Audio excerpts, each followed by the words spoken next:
बेईमानों से, जंग लड़ो बेईमानों से। जय सावित्री, जय भीम, जय भीम, जय भीम, जय फुले, जय भीम, जय भीम, जय भीम, जय परिवार, जय भीम। वीरेंद्र जी, जिससे बोध गया में आंदोलन चल रहा है और कहा जा रहा है कि बोध गया को ब्राह्मण मुक्त कराना है, आप लोग भी आज जंतर मंतर पे एक बड़ी सहूलत जो एनसीआर दिल्ली का लोग है, क्या कहना है कि वाकई में बोध गया ब्राह्मण मुक्त हो जाएगा, ये आंदोलन किसी निष्कर्ष पर पहुंचेगा? जो आंदोलन हमारे देश में आज हम आए हैं जंतर मंतर पर, आंदोलन जो भी होता है और आंदोलन जो करने की जो परंपरा है और उसके लिए जो आजादी हमें दिलवाई, जो वो हमारा एक पुरखा था बाबा साहेब भीमराव अंबेडकर।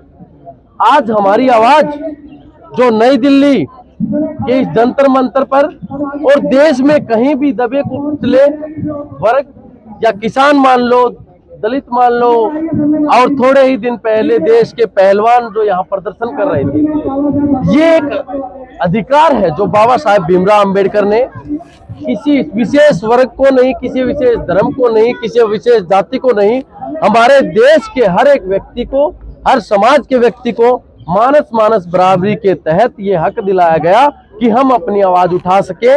उसी बातों को ध्यान में रखते हुए यहाँ जंतर मंतर पर देखो हजारों की संख्या में भीड़ यहाँ आई है और हम चाहते हैं कि न्याय मिले। और जो बोध गया में ये ब्राह्मणवाद, जो पूंजीपति लोग और जो मनुस्मृति को लागू करने वाले इस देश में जो लोग हैं, वो गलत मानसिकता के हैं, जो जिनके अंदर मानस मानस बराबरी की बात नहीं है, वो ऊंच नीच का भेदभाव करने के बाद जब बाबा साहब भीमराव अंबेडकर जी ने मनुस्मृति जलाई और हमें संविधान दिया, धीरे धीरे कहीं ना कहीं आप किसी भी मुद्दे पर जाके देख लीजिए, ये बाबा साहब के बनाए हुए संविधान को खत्म करने की कोशिश की जा रही है और इस देश में मनुस्मृति की बात की जा रही है। धीरे धीरे हमें पता चलेगा। लेकिन हमारा समाज आज भी सोया हुआ है। आप शाम को टीवी में देखोगे कि दलित पिछड़े समाज के लोग हर एक गांव में अपनी होली अलग मनाएंगे। तुम मानस मानस बराबरी की बात करते हो, तुम बोलते हो ना बटोगे तो कटोगे। अरे दलितों का तुम जाके तो देखो गांव में, तुमको आज दूल्हा बनने के लिए घोड़ी पर नहीं बैठा दिया जा रहा, तुम्हारी होली अलग मन रही है, तो तुम किस बात के हिंदू हो? क्यों वो हिंदू नहीं है? नहीं, हिंदू नहीं है, हम शूद्र हैं, मैं भी शूद्र हूँ। ये तो बस अब राजनीतिक रोटियां सेकने के चक्कर में इन्होंने बोल दिया कि आप भी हिंदू भाई हो। बांटने और काटने की राजनीति इस देश में बहुत ज्यादा चल रही है। और आप देखना, देश में कल जो एक उत्तर प्रदेश में एक महिला विधायक ने कहा कि जो अस्पताल का जो वार्ड है वो मुसलमानों के लिए अलग से होना चाहिए। कितने शर्म की बात है। हमारे देश में जब मानस मानस बराबरी की बात होती है, वो हक अधिकार के लिए हम लोग लड़ रहे हैं, तो ऐसे लोगों को हमें नाकारना पड़ेगा।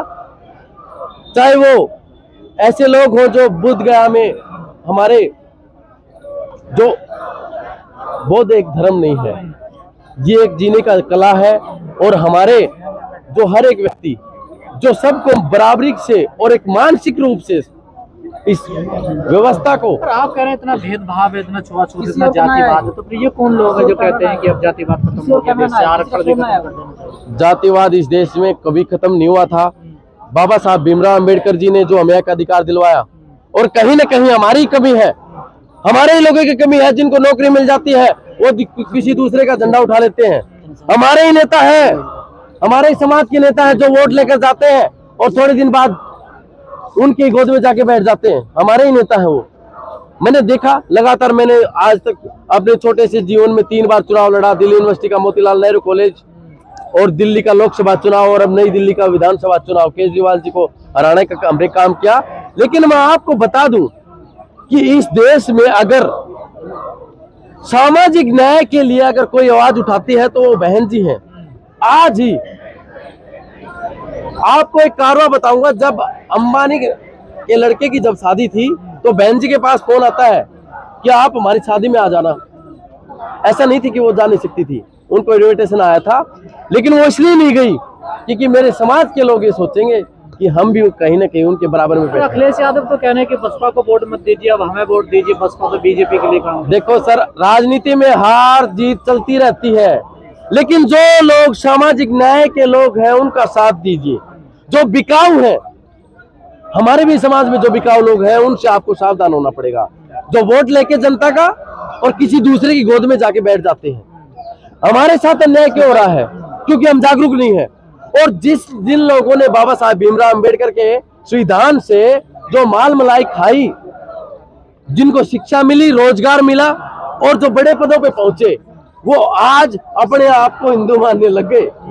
क्योंकि भाई हमें तो पता ही नहीं है हम क्या है। अरे तुम पिछले कुछ समय 100 साल पुराना जाके तो देखो, तुम्हारी हालत तो पिछवाड़े में झाड़ू आ गया, आंधी होती थी, वो तो मैं भूल गया। लेकिन मैं उन लोगों को बताना चाहता हूँ कि वो समय दूर नहीं जब तुम्हारे बच्चों के हाथ में कटोरा होगा।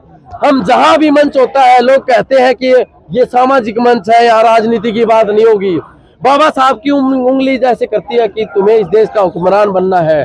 जब तक हर मोड़ पे, हर मुद्दे पे, हर मोमेंट पे हम राजनीति की बात नहीं करेंगे, हमारे समाज का विकास नहीं हो सकता। एक राजनीति का एक ऐसा तरीका है, एक राज ऐसा तरीका है कि उसमें हम कायम करके सत्ता में काबिज होके अपने समाज के हक अधिकार के लड़ सकते हैं और उनको हक अधिकार दिला सकते हैं। आपने कहा कि बारातें रोकी जा रही हैं, दूल्हा को घोड़े पर नहीं बैठने दिया जा रहा। अरे होली अलग जलेगी, आज शाम को देख लेना आप, आज शाम को देख लेना। अपने आप को हिंदू मानने वाले जो शूद्र समाज के लोग हैं, मेरे समाज के लोग, वो बोलेंगे हम होली मना रहे हैं और उनकी होली अलग बनेगी, ठाकुरों की अलग, ब्राह्मणों की अलग और चमारों की अलग। सच है, ये शाम को देख लेना। बिल्कुल ये होता है, राजस्थान में होता है, यूपी में होता है, हरियाणा में होता है, पंजाब में होता है, हर जगह होता है।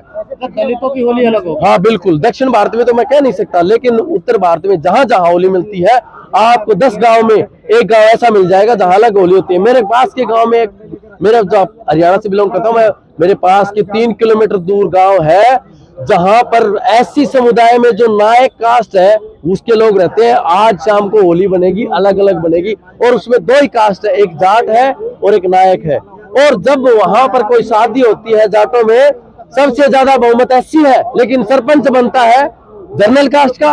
और आज होली अलग अलग बनेगी उन लोगों की, आप जाके देख लेना। कहानी क्या सर होली कहानी क्या है? अरे कहानी कुछ नहीं है, ये तो मनुवादियों की चीज है कि कोई भी चीज हम उस चीज को लपेटने की कोशिश करें कि आज हम ये कर रहे हैं, कल वो कर रहे हैं। सामाजिक न्याय के लोग, जो पढ़े लिखे लोग हैं, वो कभी ये नहीं कहेंगे कि होली मनाओ। मैं किसी धर्म के विरुद्ध नहीं बोलता, लेकिन मैं ये कहता हूं कि तुम छोड़ दो ये जात पात, तुम छोड़ दो ये धर्म भरम। दिखने में हम अनेक है पर लहू का रंग एक है। तुम जान ले लो मेरी, मगर मेरे वतन को छोड़ दो।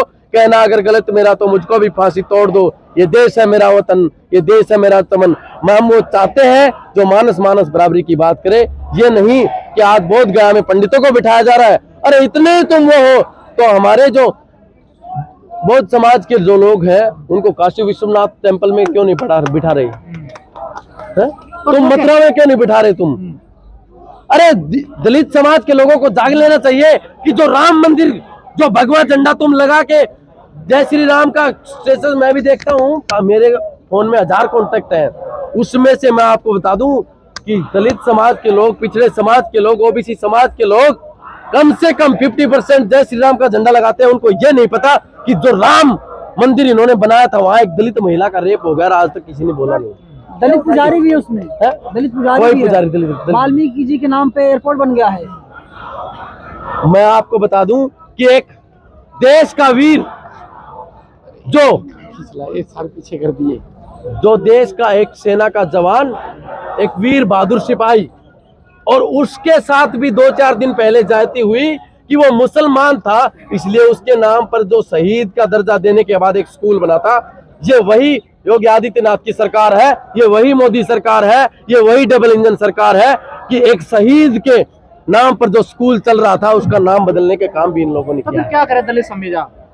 जब तक इस दलित समाज हो, ओबीसी हो, पिछड़ा वर्ग हो, मैं आपको बात रोक रहे हैं। बिल्कुल नहीं, मेरी बात बताऊं, इस देश में बहुजन वो है जिनके साथ कभी न कभी अन्याय हुआ है, जाति हो रही है, हक अधिकार उनको नहीं मिला।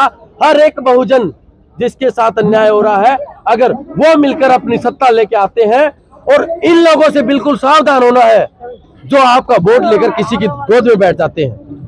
चलिए ठीक है, धन्यवाद।